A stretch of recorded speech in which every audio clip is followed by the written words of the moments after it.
Everett from Yellowstone Park in Caledonia. And I'm Amy, as you guys all know. So today we're actually going to be doing a experiment that has to do with the importance of washing your hands. So I have my little helper here. If you guys want to do this at home with the kids, you'll need some dish soap, pepper, and then a low-sitting dish that has water in it. So I'm going to have Everett go ahead and pour the pepper onto the water on the plate there. You can pour the whole thing. And as you guys can see with the pepper, it's basically staying at the top of the water. And then here is the fun part. So we are going to put a little bit of dish soap. It's all about getting messy. Dish soap is not messy. We're going to put it on the tip of his finger here, and he's going to put that in the center of the pepper and watch what happens.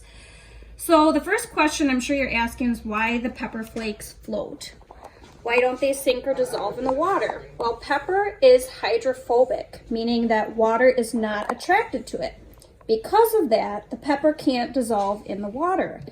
But why do the flakes float on top of the water? Water molecules like to stick together. They line up in a certain way that gives the top of the water surface tension. Because pepper flakes are so light and hydrophobic, the surface tension keeps them floating on top. I'm sure the next question you're asking is why the pepper shoots to the sides when the soap touches the water. Soap is able to break down the surface tension of the water. That's part of what makes soap a good cleaner. So make sure you guys wash your hands. As the soap moves into the water and the surface tension changes, the pepper no longer floats on top, but the water molecules still want to keep the surface tension going. So they pull back from the soap and carry the pepper along with them.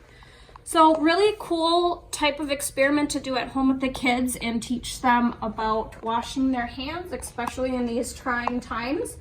I know I did this at home with my little guy a couple times and he was just fascinated by it. So thanks for joining us and stay clean, guys. Bye, y'all.